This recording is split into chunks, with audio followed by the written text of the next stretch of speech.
मंडलाकारं व्याप्तं येन चराचरं तत्पदं दर्शितं येन तस्मै श्री गुरुवे नमः। तस्मै श्री गुरुवे नमः। परम गुरुवे नमः। प्रातपर गुरुवे नमः। परमात्मा गुरुवे नमः। आत्मा गुरुवे नमः। धन्य धन्य सद्गुरु सुखद महिमा कही न जाए। जो कुछ कहो तुम्हारी कृपा मोते कछु न वसाए। और व्यक्त रूप में मनसा सिंह प्रातः स्मरणीय अनंत विभूषित बर्मलीन संत सदगुरु महाराज के पावन जुगल से चरणों में कोटि कोटि नमन। मंचासीन पूज्य स्वामी जवाहर बाबा के पावन जुगल से चरणों में कोटि कोटि नमन। मंचासीन हमारे पूज्य कांग्रेस बाबा के पावन जुगल से चरणों में कोटि कोटि नमन। सत्संग स्थल पर विराजमान हमारे महर्षि में ही आश्रम सुफिया रांची से पधारे हुए हमारे अध्यक्ष महोदय तथा धर्म प्रेमी सज्जन वृंद, भक्तिमती माताओं एवं शीलवती बहनों के चरणों में श्री तुलसीदास की ओर से कोटि कोटि नमन। हम लोग तत्र तत्र से इस अंधारी खम्भम के मंगलपुर में नवनिर्मित, एक तरह से नवनिर्मित ही कहा जाए, आश्रम में गुरु पूर्णिमा तो 24 तारीख को बीत चुका है, लेकिन उन्हीं के अंश रूप में हम लोग यह सत्संग, उन्हीं के शुभ अवसर पर सत्संग श्रवण करने के लिए यहाँ पर पधारे हुए हैं।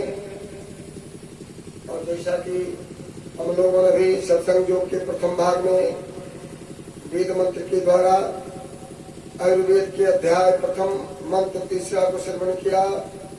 द्वितीय भाग से संत कबीर साहब की वाणी तथा सुंदरदास जी की वाणी को श्रवण किया। पुनः चतुर्थ भाग से परम आराध्य गुरु महाराज की अद्भुत वाणियों को श्रवण किया। इन सभी पाठों के माध्यम से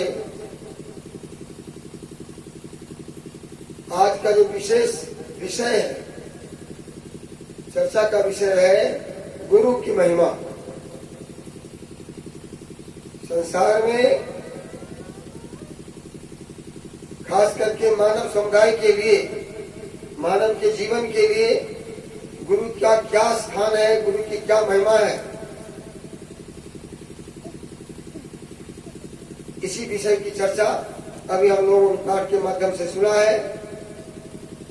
मैं तो कोई बड़ा ज्ञानी नहीं हूँ, ना विशेष कोई बड़ा ध्यानी हूँ जो मैं आप लोगों को गुरु की महिमा को वर्णन करके सुना सकता हूँ, क्योंकि कबीर साहब ने कहा है, धरती सब कागज करूं, लेखनी सब बरड़ाए, सात समुद्र के वशी करो, गुरु गुरु लिखा न जाए। संसार में जितने समुद्र है सबको स्याही बना दिया जाए और जितने जंगल झाड़ रहे गाछ वृक्ष सबको कलम बना दिया जाए, धरती को कागज बना दीजिए, और समुद्र रूपी जल में जो स्याही बना हुआ है, इस कलम को डुबा डुबा करके धरती पर लिखते रहिए। कब तक लिखते रहिएगा? इसकी गुरु की महिमा को लिखना है। फिर भी वह गुरु की महिमा कोई नहीं लिख सकता। गुरु गुण लिखा नहीं जाए, गुरु की महिमा को कोई वर्णन नहीं कर सकता है। गुरु की महिमा को क्यों नहीं बखान किया जा सकता है? कवि साहब की वाणी में सुनिए, 3 लोक 9 खंड में गुरु ते बरान कोई, कर्ता करे न करी सके, गुरु करे सो। सृष्टि में तो बहुत लोग हैं, लेकिन हम लोगों को विशेषकर 3 लोग की बात कही जाती है। वह 3 लोग, बहुत लोग कहते हैं आकाश, पाताल और मृत्यु भवन, नहीं ना? लेकिन ज्ञानी लोग आकाश, पाताल, मृत्यु भवन को 3 लोग नहीं मानते हैं, बल्कि ब्रह्मलोक, शिवलोक और विष्णु लोक, यह 3 लोक माना गया है। यह 3 लोक सृष्टि में भी है और हम सबों के अंदर में भी। ये तीनों लोक जो ही ब्रह्मांड सोई पिंड, अंतर कुछ आई नहीं। जो ब्रह्मांड में है वो हमें अंदर में। आवश्यकता है अपने अंतर चक्षु को खोलने को। अंतर चक्षु को खोलिए और अपने में जो ब्रह्मांड में है उस अपने पिंड में देखिए।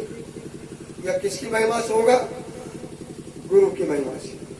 और संसार के कोई वैज्ञानिक, कोई विद्वान, कोई डॉक्टर, कोई इंजीनियर, कोई प्रोफेसर, कोई शिक्षक इसको अंतर के ब्रह्मांड को दर्शा नहीं सकता है, ना कोई दिखला सकता है। जब कोई देख सकता है तो गुरु के कृपा से ही देख सकता है। क्योंकि हमारे गुरु महाराज ने कहा, बिना गुरु की कृपा पाए नहीं जीवन उधारा है। जब तक गुरु की कृपा नहीं होगा शिष्यों के ऊपर, तब तक जीव का उद्धार होने वाला नहीं है। आगे हम लोग वेद मंत्र में सुन रहे थे, ओम युक्ता सविता देवांत स्वर्यतो धिया दिवम् ज्योति कृष्यते सविता प्रसवादिता। यह अजुर्वेद का मंत्र है, अध्याय 11 का 3य मंत्र है। इसमें वेद भगवान इस मंत्र के द्वारा संसार के सभी मनुष्यों को उपदेश कर रहे हैं। कह रहे हैं, ऐ संसार के लोगों, जो योगाभ्यास के द्वारा परमात्मा को प्राप्ति करना चाहता है। बिना योगाभ्यास के परमात्मा की प्राप्ति नहीं हो सकता है। ओम मंत्र जपते जपते हम कितना जन्म लेते रह जाएंगे। मानस ध्यान करते करते मर जाए, कितनों जन्म लेते रह जाएंगे, परमात्मा का कुछ भी ज्ञान प्राप्त नहीं होगा। मानस ध्यान करते हैं। जब तक योग की या मानस ध्यान क्या है? मोटी भक्ति है, स्थूल भक्ति है। सूक्ष्म भक्ति में प्रवेश करना पड़ेगा, क्योंकि परमात्मा सूक्ष्म ही नहीं है बल्कि सूक्ष्माति सूक्ष्म है। उस सूक्ष्माति सूक्ष्म को प्राप्त करने के लिए जब तक उस प्रकार की भक्ति नहीं करेंगे, उस प्रकार की क्रिया विशेष नहीं करेंगे, तब तक हम उनको जान नहीं सकते। इसलिए उस परमात्मा को प्राप्त करने के लिए योगाभ्यास की परम आवश्यकता है। कहते हैं जो योगाभ्यास के द्वारा उस परमात्मा को प्राप्त करना चाहता है तो सबसे पहले वो सच्चे संत सदगुरु के शरण में, सच्चे संत सदगुरु के शरण में, वह गुरु जो स्वयं वह परम को प्राप्त किए हुए परम ज्ञानी हो और उस सच्चे संत सदगुरु के ज्ञान के द्वारा अपने अंदर में जो दिव्य गुण युक्त अनाहत जो दिव्य प्रकाश है अपने अंदर में, और दिव्य गुण युक्त अनाहत राग प्रकाश और शब्द अपने अंदर में जो है, उस प्रकाश को और शब्द को दोनों को हम ग्रहण करें। जब तक प्रकाश और शब्द को अपने अंदर में प्राप्त नहीं करेंगे तब तक परमात्मा को हम जान नहीं सकते। क्यों? परमात्मा का कोई स्वरूप है, कोई स्वरूप उनका है तो प्रकाश और शब्द ही है। प्रथम प्रकाश है। जिस तरह से अभी बरसात का मौसम है, कहीं जब बादल गरजता है पहले बिजली चमकती है ना। बादल कब गरजता है? जब पहले बिजली चमकती। बिजली में प्रकाश होता है और प्रकाश पहले देख लेते हैं।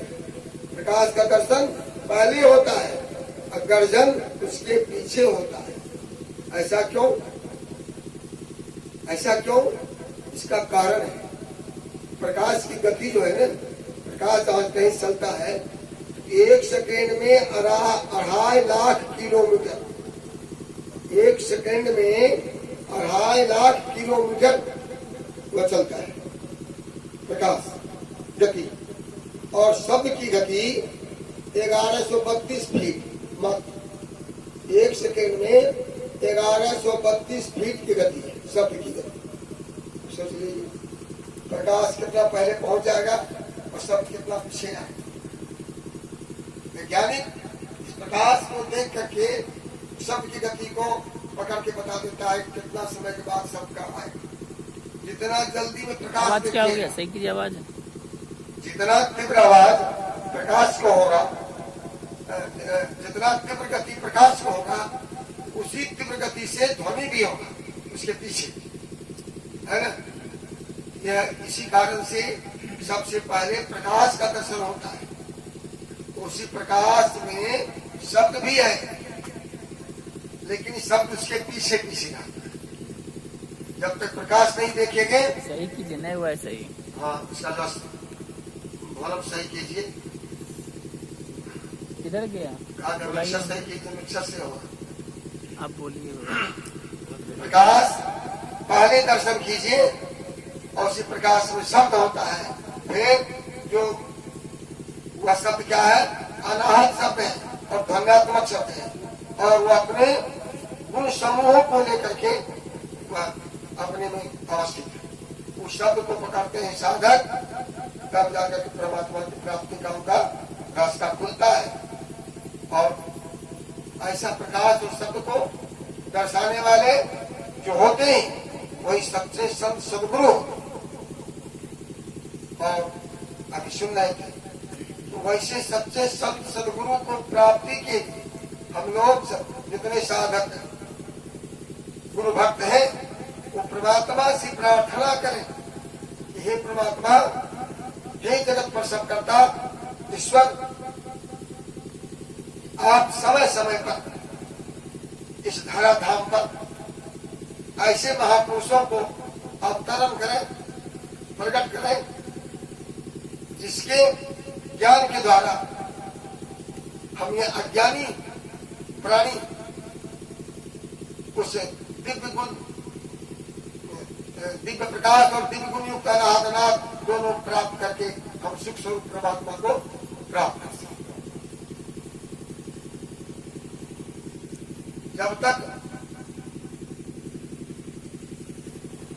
हम उस प्रकाश और शब्द को नहीं पकड़ेंगे तब तक सच्ची भक्ति नहीं, भक्ति की पूर्णता ही नहीं। भक्ति की पूर्णता, भक्ति की समाप्ति सात शब्द की प्राप्ति। जब सात शब्द प्राप्त करेंगे तब वह सात शब्द में ऐसा गुण है वह स्वयं साधक को खींच करके निशब्दम परम पद में प्रतिष्ठित कर देता है। इसी के लिए, इसी के ज्ञान की प्राप्ति के लिए यह सत्संग का आयोजन रखा जाता है। और गुरु की महिमा जो है, गुरु की महिमा अपरंपार है। इसकी महिमा को वर्णन करना सबके बस की बात नहीं। कबीर साहब की वाणी में हम लोग अभी सुने। कबीर साहब तो कहते हैं कि गुरु नाम है ज्ञान का, शिष्य सीख ले सोए। गुरु नाम है ज्ञान का, शिष्य सीख ले सोए। ज्ञान मर्यादा जाने बिना गुरु और शिष्य न। गुरु दो अक्षर से बना है, गु और रू। गु का अर्थ क्या है?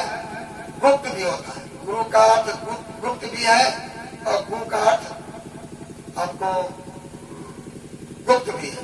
गुप्त और अंधकार। एक गु का अर्थ होता है अंधकार और दूसरा अर्थ लगा सकते हैं गुप्त। हमारे अंदर में जो अंधकार में है, जो गुप्त है, और रू का अर्थ होता है प्रकट। जो हमारे अंदर में गुप्त और अंधकार को प्रकाशित कर दे। जो ज्ञान हमारे अंदर में गुप्त है, संसार की सारी ज्ञान हम सबों के अंदर में है। क्योंकि भगवान शिव ने कहा है ज्ञान संकलित तंत्र में, देहस्था सर्व विद्याश्च, देहस्था सर्व देवता, देहस्था सर्व तीर्थानि, गुरुवाक्येन लभ्यते। संसार के सभी मनुष्यों में एक समान संसार की सारी विद्याएं, सारा ज्ञान भर करके परमात्मा ने भेजा है। क्या स्त्री, क्या पुरुष, क्या नपुंसक, क्या बालक, क्या वृद्ध, क्या युवा, क्या ब्राह्मण, क्या क्षत्रिय, क्या वैश्य, क्या शूद्र, सबके अंदर में एक समान ज्ञान लेके परमात्मा ने भेजा है।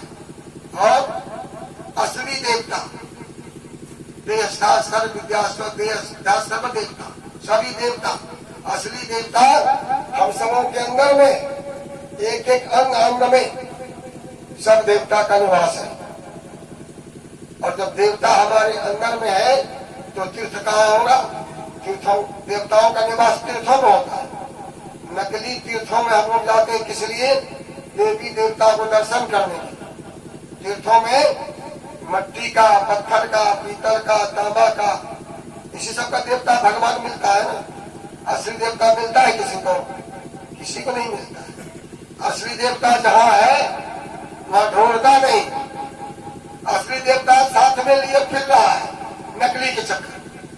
अभी सुने ना कि लक्ष्मण बाबा कहा गए हैं? राम रक्षा धाम गए। राम रक्षा धाम में क्या मिलेगा? पत्थर में वो गुफा में जाएंगे। वहाँ हम भी गए थे अगले बार, है ना, राम रक्षा धाम। ये संजीवानंद स्वामी के साथ ले गए थे हमको। तो वहाँ जो महंत थे, महंत क्या कर रहे हैं? गांजा लटा रहे हैं। गांजा लटा करके हम लोग कहा बैठिए बैठिए बैठिए। हम लोग बैठ गए। अच्छी लोग पे भरा। कहा बाबा देखिए यहाँ नहीं सोटिएगा। हम लोग महंत जो है वहाँ का वो गांजा सोटता है। तो गांजा सोटने वालों को ध्यान लगेगा? कभी ध्यान नहीं लग सकता है। नशा को पान करने वाला को कभी ध्यान लग नहीं सकता। क्यों? बिना पिए तो हम लोग ऐसे बौड़ाए हुए, बिना नशा को पान किए हुए हम लोग को ध्यान नहीं लगता है। मन बौड़ाया हुआ रहता है। और जो नशा को पान करेगा उसका मन और नशा में बौड़ा जाएगा। वो ध्यान क्या होगा? ध्यान तो नशे में मस्त, कहता आप ध्यान में मस्त है। अरे ध्यान क्या लगेगा? नशे में मस्त हो, कहते हो ध्यान में मस्त है। ध्यान क्या चीज है नशा वाला को पता ही नहीं। ध्यान क्या चीज है? तो कबीर साहब कहते हैं कि गुरु नाम है ज्ञान का। जो ज्ञान देने में समर्थ है गुरु, वही गुरु कहला सकता है। और शिष्य सीख ले सो, और शिष्य वही कहला सकता है जो गुरु को ज्ञान को अपना ले। गुरु को ज्ञान को यदि नहीं अपनाया तो शिष्य होने से क्या फायदा? शिष्य कहलाने से कोई विशेष फायदा नहीं है। स्कूल में बहुत विद्यार्थी नाम दिखाते हैं, पढ़ने के लिए विद्यालय में बहुत विद्यार्थी जाते हैं, लेकिन कितने विद्यार्थी को नौकरी मिलती है, कितने विद्यार्थी डॉक्टर, इंजीनियर, वैज्ञानिक बनते हैं, गिने चुने, है ना। उसी प्रकार हम लोग भी गुरु को धारण तो बहुत करते हैं, लेकिन गुरु को ज्ञान को अपनाना ये सबके बस की बात नहीं है।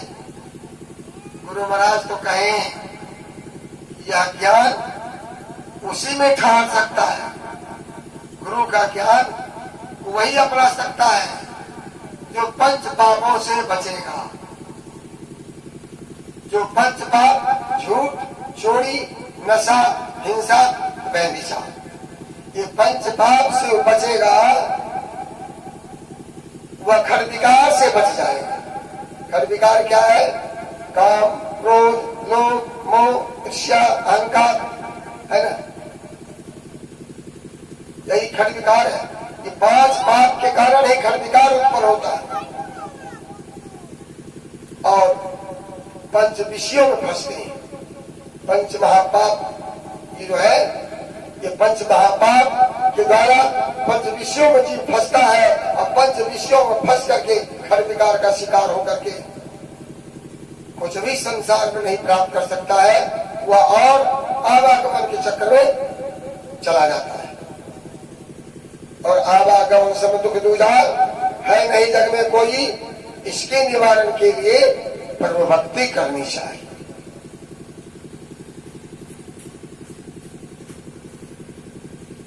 जब तक परमात्मा की भक्ति नहीं करेंगे, ये आवागमन के चक्र से छुटकारा नहीं मिलेगा। तो परमात्मा का भक्ति बिना गुरु से नहीं होता है। वेद शास्त्रों में तो सारा ज्ञान लिखा हुआ है ना, सब ज्ञान वेद शास्त्र में लिखा हुआ है। अब विद्वान ऐसे ऐसे हैं पढ़ने वाले, सब वेद शास्त्र को कंठस्थ भी कर लेते हैं, वेद शास्त्र कंठस्थ भी कर लेते हैं, फिर भी उसको परमात्मा की प्राप्ति नहीं होती। वेद शास्त्र पढ़ के पंडित कहलाते हैं। गुरु महाराज के प्रवचन में है कि पंडितों का वेद और संतों का भेद, पंडितों का वेद और संतों का भेद। बिना वेद शास्त्र को पढ़े हुए कोई पंडित नहीं बन सकता, लेकिन बिना वेद शास्त्र पढ़े हुए भी कोई संत बन सकता है। कबीर साहब कोई वेद शास्त्र पढ़े थे क्या? हमारे गुरु महाराज थोड़ा बहुत पढ़े लिखे थे, लेकिन वेद नहीं किया था। लेकिन ध्यान करते करते गुरु के ज्ञान को अपना कर उन्होंने वेद शास्त्र का सब ज्ञान अध्ययन कर लिया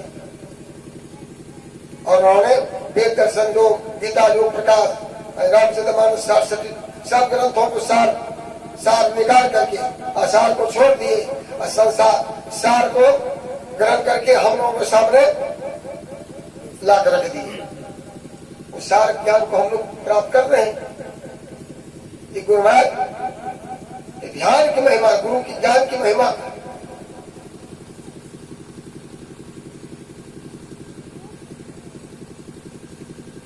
गुरु की भक्ति की कितनी बड़ी महिमा है।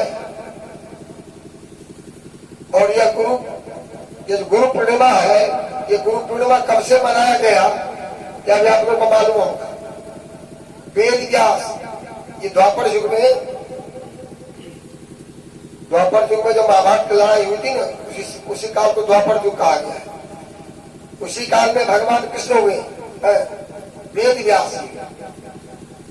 व्यास सीधे पराशर मुनि के पुत्र, उनके पिता थे पराशर मुनि, पराशर मुनि के पिता थे शक्ति मुनि, शक्ति मुनि के पिता थे वशिष्ठ मुनि, वशिष्ठ मुनि के पोता थे पराशर मुनि। समझ रहे हैं? बहुत पहुंचे उनके कालदर्शी। एक बार भ्रमण काल में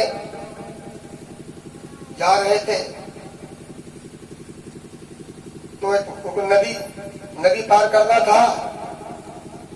उसे नदी के तट पर एक निषाद लोग जो होते हैं नाविक मल्लाह लोग, वो नाव चलाते हैं और मछली को भी शिकार करते हैं निषाद लोग, है ना। मछली भी मारते हैं, नाव भी रखते हैं, नाव भी चलाते हैं।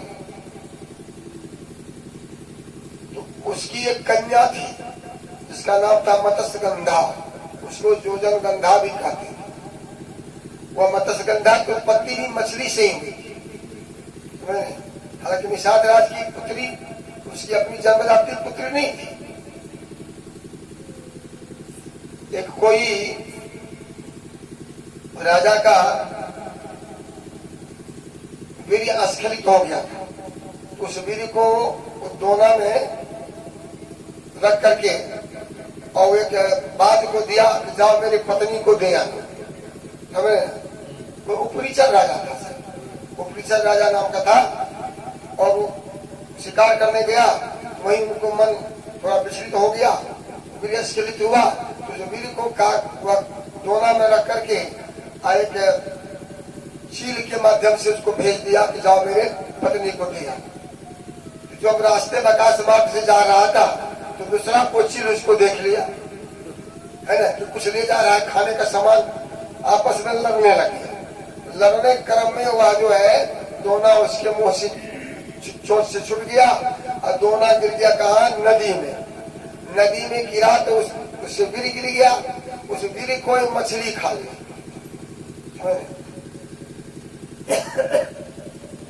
उस वीर को मछली खा गया, और उस मछली जो मछली खाई वह भी किसी देवलोक की कोई अप्सरा थी, शराब के कारण वह मछली हो गई। वह मछली जो खाई तो गर्भ हो गया, उसके वह मछली बड़ी हो गई तो वो शिकारी पकड़ा,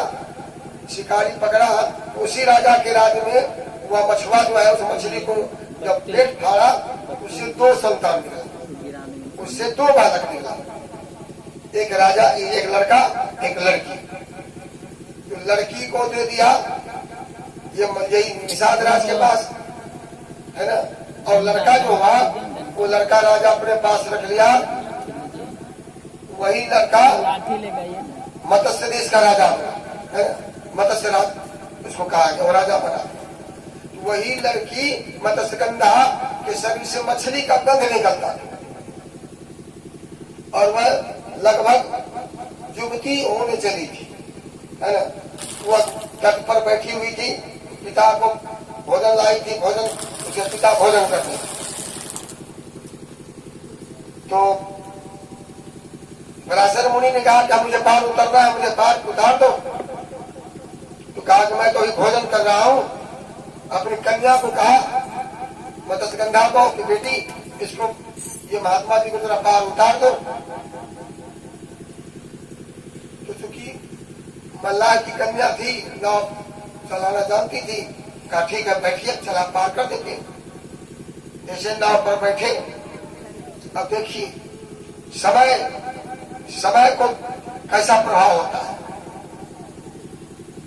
पराशर मुनि त्रिकालदर्शी थी, और वो इंद्रलोक की परियां अप्सराओं के पास भी जाते थे, लेकिन उनका मन कहीं टिकता नहीं था, मन उसका विचलित नहीं होता था। लेकिन वह निषाद की कन्या को देख करके, रूप लावण्य को देख करके उनका मन विचलित हुआ, और जब मन उनका विचलित हुआ, इन्होंने मन में विचारा कि मेरा मन क्यों विचलित हुआ। उन्होंने ध्यान लगा कर देखा, कहा अभी का जो समय है, कुछ काल ऐसा समय है, इस काल में यदि स्त्री के साथ सहवास किया जाए, इससे जो संतान पैदा होगा वह भी त्रिकालदर्शी होगा और विश्व को ज्ञान देने वाला होगा, पूरे विश्व को अपना ज्ञान से प्रकाशित करने वाला होगा, त्रिकालदर्शी पुत्र होगा। तो इन्होंने मन में विचारा, ये तो कोई कुमारी कन्या है, इसके साथ यदि किसी प्रकार का गलत काम किया भी जाता है तो यह बदनामी का घर होगा, और बिना आश्वासन के या बुरा कर्म करना ठीक नहीं है। तो मुनि ने उससे पूछा, उस कन्या से, कि कन्या ऐसी बात है क्या? तुम राजी खुशी से तुम अपना प्रतिदान दे सकती हो। तो कन्या ने कहा, बाबा आप तो पहुंचे हुए संत हैं और मैं तो ये मत्स्य गंधा हूं, मेरे शरीर से मछली का गंध निकलता है। आप ऐसे यह नीच कुल की कन्या के साथ ये बुरा कर्म करना ठीक नहीं है। आप तो पहुंचे हुए संत महात्मा है, आप ऐसा क्यों बात बोलती? तो कहा, देखो बेटा, नहीं देखो कन्या, इस समय का जो बताता है कि बहुत दीर्घकालदर्शी पुत्र की प्राप्ति होगी और मैं तुम्हें आशीर्वाद देता हूँ कि तुम्हें किसी प्रकार का कोई दोष नहीं लगेगा और तुम्हारा कुमारी पर भी नाश नहीं होगा। कहा कि जो दिन है, दिन में कैसे यह काम किया जाएगा, कोई देख लेगा तो बदनामी का घर होगा। कहा कहीं कुछ नहीं होगा, मैं अपने प्रभाव से मैं उसका व्यवस्था कर लूंगा। राजी हो गई। वही पराशर मुनि ने अपने तप के बल से कुहासा छा दिया। माघ महीना में कुहासा होता है ना, अगर आसपास की चीज भी दिखाई नहीं पड़ता है ना, कोहरा छा जाता है। तो वही कोहरा को उत्पन्न कर दिए। वही कन्या के साथ भोग हुआ और उसी का जब बालक पैदा हुआ तो उसी का नाम रखा गया कृष्ण द्वैपायन। क्योंकि काला वर्ण के थे, श्याम वर्ण शरीर था व्यासी का और दीप पर जहाँ नदी का क्षारण होता है ना, बीच में जो धीरा हो जाता है, जैसे अपना नदिया का आगम है ना, पुल की निशा में दोनों का धार आता है, बीच में मिट्टी है, वैसे दीप में जन्म हुआ था, इसलिए उसका नाम रख दिया गया कृष्ण द्वैपायन। और वो जन्मते ही कहा कि माता तुम अपने घर जाओ, मैं चला परमात्मा को भजन करने के लिए। जब भी तुम्हें कभी आवश्यकता पड़ेगी तो मुझे याद करना, मैं वहां पर प्रकट हो जाऊंगा। व्यास जी घर नहीं गए माँ के साथ, वहीं से चल गए और वही ध्यान भजन करके उन्होंने जो वेद बिखरा हुआ था, 4 वेद जो बना, ऋग्वेद, अथर्ववेद, यजुर्वेद और सामवेद, सबका शाखा को संकलन करके 4 नामकरण किया और सबको अलग अलग भाग में बांट दिया। तब से इनका नाम पड़ गया वेद व्यास। व्यास कहा जाता है, जिस पर हम लोग मंच पर बैठे हुए हैं ना, इसको व्यास गति कहा जाता है। यह ज्ञान की गति, यह ज्ञान की गति है। इस गति पर जो बैठता है, जिसके पास कुछ ज्ञान नहीं रहता है ना, उसके पास कुछ न कुछ तो अवश्य उसके संस्कार के अनुसार ज्ञान अपने आप प्रकट होगा। उसी प्रकार व्यास जी का नाम पड़ गया वेद व्यास और उन्होंने ही 18 पुराण, महाभारत, उसी में महाभारत में ही 18 अध्याय है, 18 पर्व है। 18 पर्व में एक पर्व है जिसमें गीता का ज्ञान है। कितना विलक्षण ग्रंथ है गीता। गीता में परमात्मा का भक्ति का सारा ज्ञान समाया हुआ है। संसार के ज्ञान से लेकर के परमात्मा का ज्ञान भी, वही सबका उन्होंने रचना किया। उनका नाम उसी को जगत गुरु कहलाए। ईरान इराक को उन्होंने गया, वहां पर यह शास्त्रास्त्र किया, बहुत जगह जाकर सब जगह विजय प्राप्त किया, तो इनको जगत गुरु की उपाधि दिया गया। तो उन्हीं के जन्म के उपलक्ष्य में आषाढ़ महीना के पूर्णिमा का दिन उनका जन्म हुआ था। उसी जन्म के उपलक्ष्य में इस तिथि को गुरु पूर्णिमा घोषित किया है। और यह ऐसा पर्व है, सभी संप्रदाय वाला, जितने प्रकार के यहाँ धर्म है, संप्रदाय, सब धर्म संप्रदाय वाला इस पर्व को मनाते हैं। अपने गुरु के नाम पर सबके यहाँ पूजा होती है। गुरु पर बड़ा धूमधाम से श्रद्धा विश्वास के साथ दान पुण्य सब लोग भी करते हैं, गुरु की महिमा को बखान करते हैं, भजन कीर्तन ध्यान भजन सब कुछ होता है गुरु पूर्णिमा के अवसर। और गुरु की महिमा तो क्या कहा जाए, इतना समय हो बाबा। मैं एक छोटी सी कथा में कहा, गुरु की भक्ति का क्या फल है, और वह भी कथा इधर उधर की नहीं है, भगवान कृष्ण के गुरु की कथा है, संदीपनी मुनि की। संदीपनी मुनि के गुरु थे वेद धर्म, संदीपनी मुनि के गुरु वेद धर्म थे और वेद धर्म मुनि के आश्रम में बहुत से शिष्य रहते थे। उस समय तो गुरुकुल चलता था, गुरु के आश्रम में ही खाना पीना, वहीं पर वेद शास्त्र का अध्ययन करना, बरसी तलवार तीर धनुष सब कुछ चलाने का ज्ञान एक ही जगह सब मिलता था। उसी आश्रम में रह करके बहुत से शिष्य उनके रहते थे। तो संदीपनी मुनि भी उन्हीं वेद धर्म गुरु के पास पहुंचे और संदीपनी मुनि का इतना बढ़िया संस्कार था कि गुरु की सेवा एक निष्ठ होकर है ना, और निष्ठा पूर्वक श्रद्धा और विश्वास के साथ संदीपनी मुनि गुरु की सेवा करते थे। जो भी काम करे तुरंत संदीपन जी गुरुदेव ये काम कर दो बेटा, तुरंत हाजिर। और सब शिष्य इतने थे वो लापरवाह थे, गुरु का क्या कभी पालन करते भी थे नहीं भी करते थे, लेकिन संदीपनी मुनि 24 घंटा गुरु के साथ रहते थे, जो भी आज्ञा खाए। तो ये तो स्वाभाविक है, जो बालक माता पिता को आज्ञा को पालन करता है तो वह बालक स्वयं माता पिता के प्रिय हो जाता है। होता कि नहीं होता है? कितनों ही संतान हो, लेकिन सभी संतानों में जो संतान माता पिता को आज्ञा को सेवा करता है पालन करता है तो माता पिता के ज्यादा प्रिय होता है। उसी प्रकार संदीपन मुनि जो थे अपने गुरु के बड़ा प्यारे हो गए। कोई काम है संदीपन ये काम कर दो बेटा, है संदीपन ये काम कर दो बेटा, तुरंत हाजिर। और सब शिष्यों को मन में ईर्ष्या होने लगा, संदीपन को लेकर हमसे पीछे आया है, ये बाबा का प्यारा हो गया, हम लोग को कभी पुकारते ही नहीं है ना।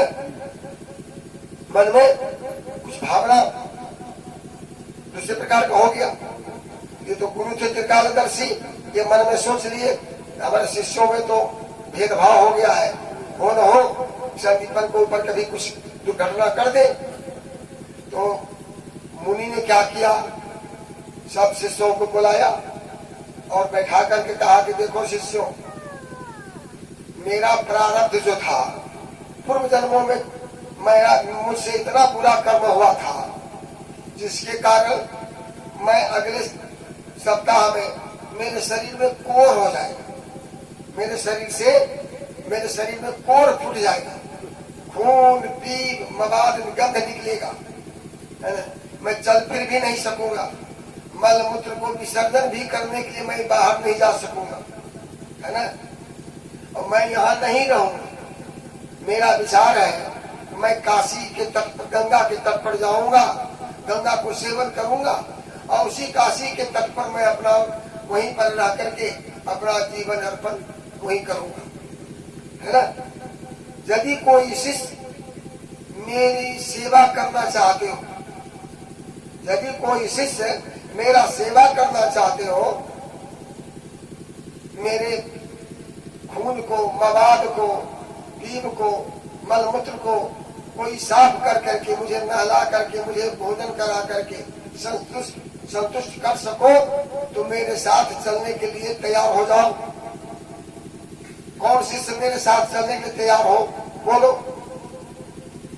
सबका मुंह का बोली बंद। कोई शिष्य गुरु को सेवा करने तैयार नहीं होगा। संदीपन मुनि ने कहा गुरुदेव, संदीपन मुनि गुरु के चरणों में साष्टांग गिर के कहते गुरुदेव, या आपका दास आपका सेवा करने के लिए तैयार है। संदीपन मुनि वे धर्म गुरु ने कहा, देखो संदीपन, मेरे शरीर में कोढ़ फूट जाएगा, शरीर से गंध निकलेगा, खून पीप सब निकलेगा, उसको साफ करना पड़ेगा, नहलाना पड़ेगा और मलमूत्र को भी साफ सफाई करना पड़ेगा। सोच लो, कर सकोगे ना? जी गुरुदेव, आपको मैं हर समय मैं अपना वचन देता हूँ, यह तन आपकी सेवा में लगा रहेगा, कभी मैं कोताही नहीं करूंगा। सो देखो, अगर सेवा में किसी प्रकार का त्रुटि हुआ सोच लो मैं तुम्हें श्राप दे दूंगा। तो जी गुरुदेव, आप मुझे श्राप दे देंगे, आपका जो इच्छा हो जो कर देंगे। कहा ठीक है, चलने में तैयार हो? जी। दूसरे दिन कुछ सामान ले लिया, आवश्यक सामान, चल दिए संदीपन को लेकर। गए काशी में कुटिया बनाए। कुटिया बनाने के बाद ठीक सप्ताह के अंदर ही उनके शरीर में कोर फूट गया। अपना तपोबल से मुनि अपना तपोबल से अपने शरीर में कोर फुड़वा लिया। वो शिष्यों को दिखलाना चाह रहे थे। जो शिष्यों उनसे संदीपन से जो मनमुटाव कर लिया था भीतर भीतर, उसे जो द्वेष कर लिया था, उस द्वेष को वो दिखलाना चाहता था कि संदीपन में कितना गुण है और तुम लोगों में कितना अवगुण है, इसको दिखलाना चाह रहे। तो आकर के जब कोर फूट गया, संदीपन सेवा करने लगे। एकदम से समय पर उसको मलमूत्र को विसर्जन करना, कपड़ा को धोना, स्नान कराना, भिक्षाटन करके नाश्ता करवाना, भोजन कराना, सोलाना, सारा व्यवस्था समय समय पर संदीपन करने लगे। और इतना निष्ठा पूर्वक उन्होंने गुरु की सेवा किया। कुछ ही दिनों में काशी विश्वनाथ आप लोग जानते होंगे, काशी जी में है भगवान शिव का मंदिर है काशी विश्वनाथ। भगवान शिव प्रसन्न हो गए। भगवान शिव प्रसन्न होकर के संदीपन के सामने उपस्थित हो गया और कहा कि संदीपन, मैं तुम पर प्रसन्न हूँ, तुम्हारी गुरु भक्ति की को देख करके मैं बहुत प्रसन्न हो गया। तुम मुझसे कुछ आशीर्वाद प्राप्त कर दो। तुम मुझे जो मांगना चाहते हो मुझसे मांग लो। संदीपन ने कहा, भगवान मैं अपनी इच्छा से कुछ भी मांग नहीं सकता। मैं जाता हूँ गुरु महाराज से पूछूंगा कि क्या आवश्यकता है, मैं मुझे क्या लेना चाहिए। यदि गुरु महाराज आदेश करेंगे तो मैं आपसे मांग लूंगा। गए गुरुदेव से पूछने के लिए कि गुरुदेव भगवान शिव पधारे हैं और कह रहे हैं कि मैं तुम पर बहुत प्रसन्न हूँ, जो तुम मुझसे कुछ मांगो। गुरुदेव मैं क्या मांगू, मैं क्या मांगू, आप आदेश करें। गुरुदेव ने कहा, तुम्हें क्या चाहिए, तुम्हें क्या चाहना है बताओ। तो संदीपन ने कहा, गुरुदेव मेरी इच्छा है कि आपको बहुत कष्ट हो रहा है, आपके शरीर में कोढ़ है, तो मैं जाता हूँ शिव जी से कहूंगा कि मेरे गुरुदेव को स्वस्थ बना दीजिए, है ना। मेरे धर्म ने क्या कहा, उसके गुरु दुष्ट कहेगा, मेरे नजर से सामने से भाग जाओ। तुम भगवान शिव से मेरे शरीर को स्वस्थ करने के मांगने के लिए जाओगे। तुम मेरे सेवा करने से कतराने लगा, मेरा सेवा नहीं करना चाहता है, मेरा सेवा करने से तुम भाग रहे हो, जी चुरा रहे हो।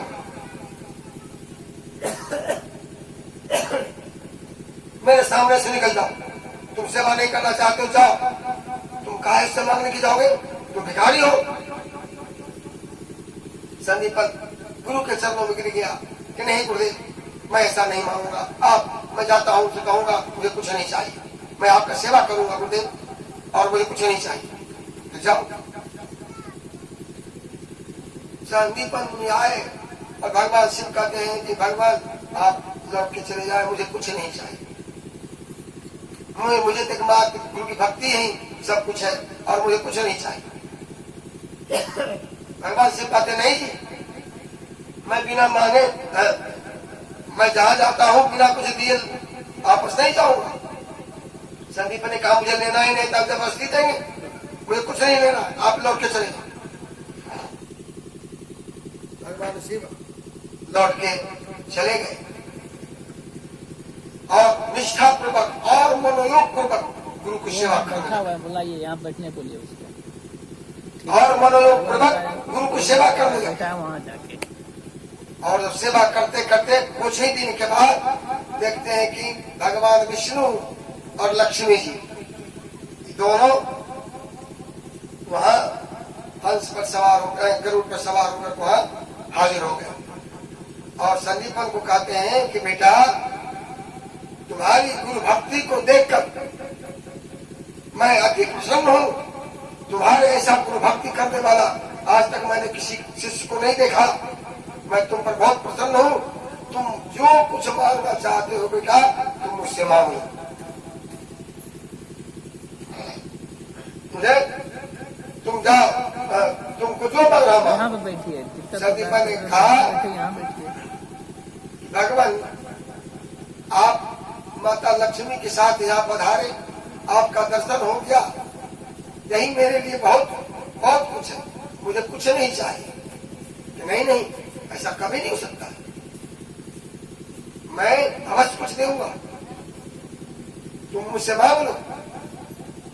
कहता है कि यदि आप मुझे देना ही चाहते हैं, सुनिए, एक भक्त का क्या होना चाहिए, एक सच्चे भक्त का क्या भक्तों में गुण होना चाहिए।